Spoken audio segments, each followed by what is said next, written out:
welcome back. If you've just joined us, you're watching the news at 10, broadcasting on Channels Television, live from Lagos. August the 12th every year has been declared International Youth Day by the United Nations. But this year, young people have been urged to demand and foster the progress urgently needed around the world. In Lagos, an event was held to mark the date with the theme Youth Civic Engagement. Our correspondent, Olu Phillips, tells us more. Build their own future. It's another occasion and time dedicated to the celebration of young people across the continent.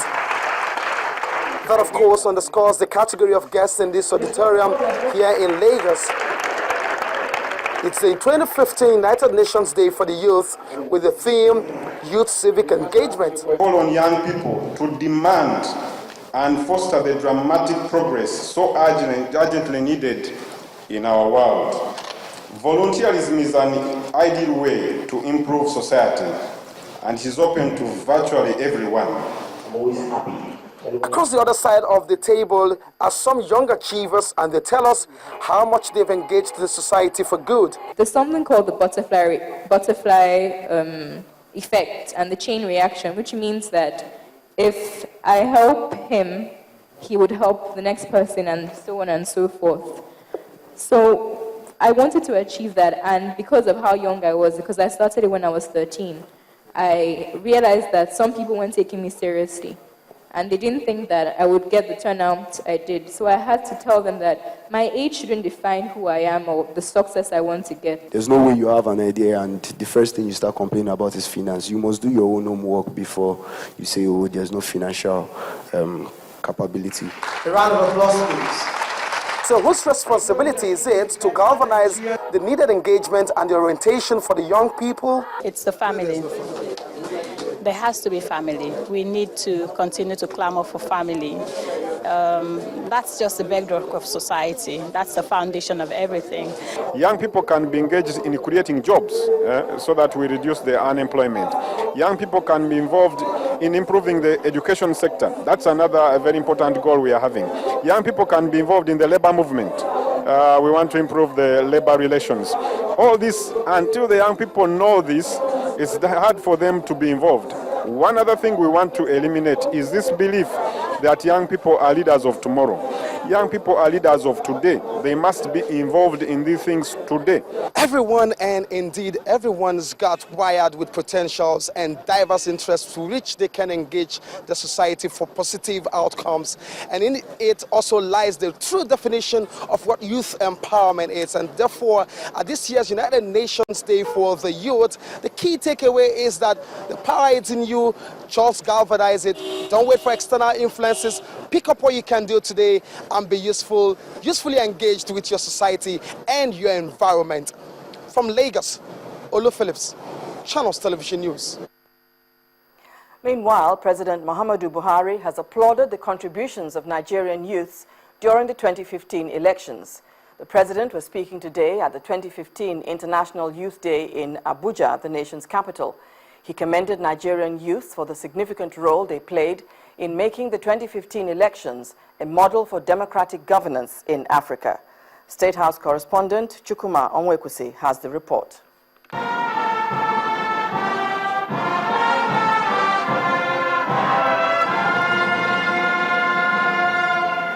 President Buhari is here in the State House banquet hall to spend the day with the Nigerian youth. He's not unmindful of the contributions of the teeming population of youths out there who he said made it possible for him to win the elections by conducting themselves peacefully. Your role contributed in no small measure to having a credible election in an atmosphere that was hitherto tense and volatile. The outcome is today being celebrated worldwide. Your role is greatly appreciated. I can assure you, my young compatriots, that you have written your names in history and you will be remembered as the true heroes of our democracy and as architects of change. The president has a startling statistics by the Bureau of Statistics on unemployment issues. In it, Unemployment rose from 6.4% in 2006 to 24.20% in the first quarter of 2015, promising to provide the environment for all that to change, urging the Nigerian youth to also be the agents of change they would want to see. I want to assure you that the new administration will place high premium in tackling challenges facing youth sector.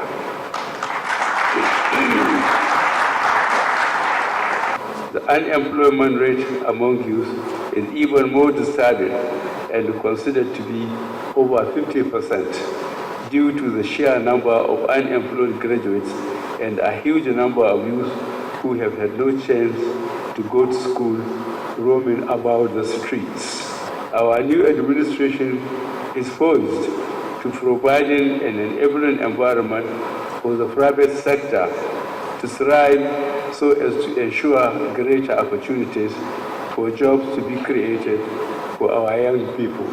Young Nigerians, let me conclude by reiterating that we are very much committed to fulfilling all our campaign promises. We therefore seek your cooperation and patience in this regard. Be assured that change for us is not a mere political slogan, but the beginning of a new era desired by the majority of Nigerians. The day is not devoid of speeches from the organizers and youth themselves. Lead speaker Int'l says it is time for the young entrepreneurs to stand up and stop listening to the old saying that the youth are the leaders of tomorrow. Goodwill messages poured in from Director General of the NYSC, the largest platform for the youth inclusiveness in the country, which has left indelible marks with its community development programs. Agencies of the United States and the UNDP and UNFP. One of the major highlights here was the presentation of awards to some Nigerian youths who have been outstanding in youth activities around the world.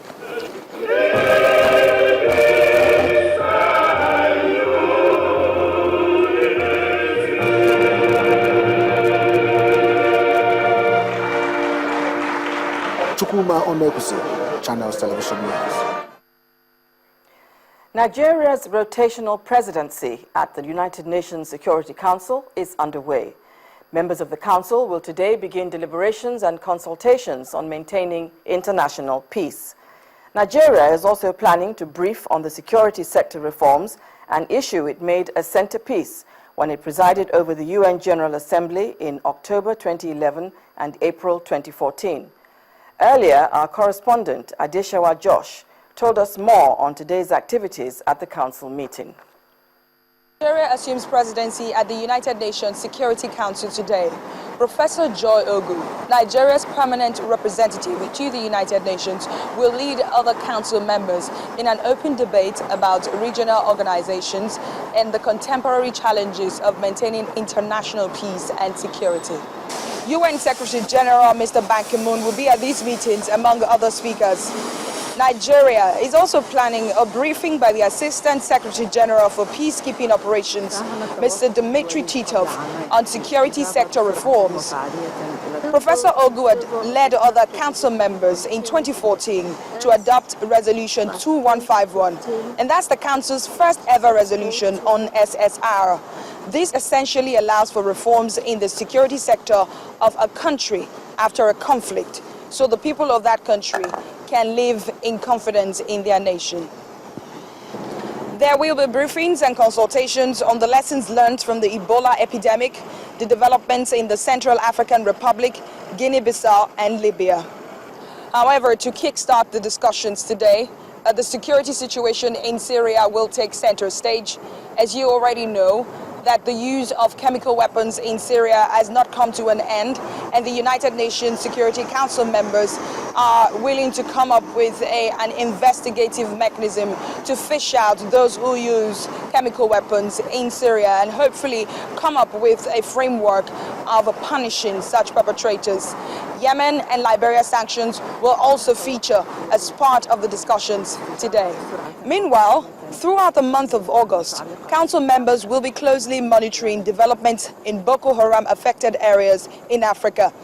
Now, whether or not that will be part of the major discussions that will be held throughout this month, we can only wait and see. From the United Nations here in New York, Adeshewa Josh, Channels Television News.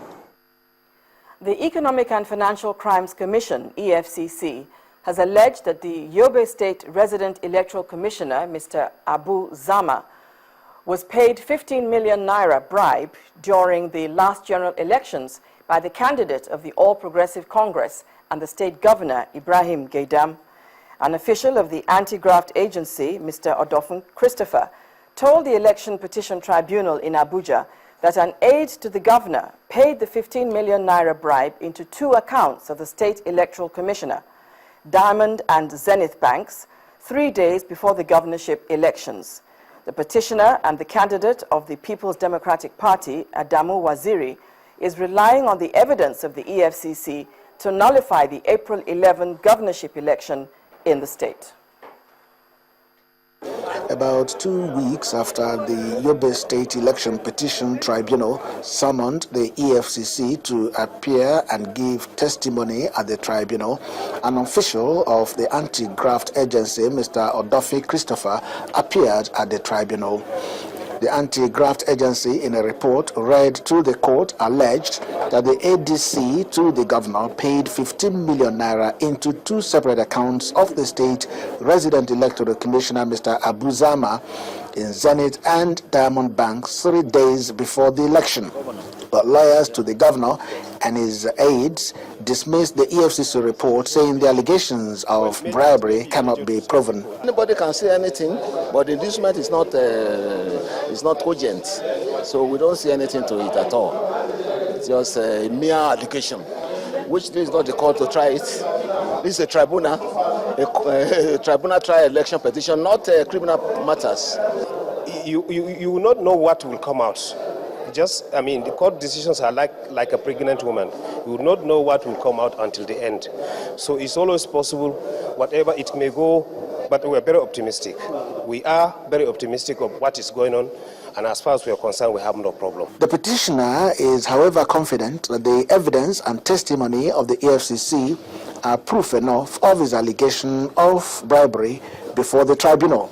It's been established beyond doubt now that money was paid to bribe the Electoral Commission. It has also been established that the commissioner himself withdrew out of that money the sum of 600,000 naira.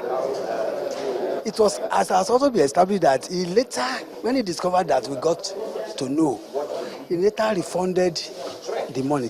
You have wasted the time and the resources to come. It's a very, very serious business coming to election tribunals in this country.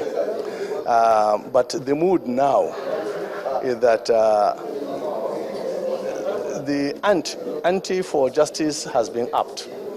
The tribunal has adjourned to Thursday, the 14th of August 2015 for cross-examination of more witnesses. In part 2, after the break, we'll be having discussions on the ATM limits, so please stay with us.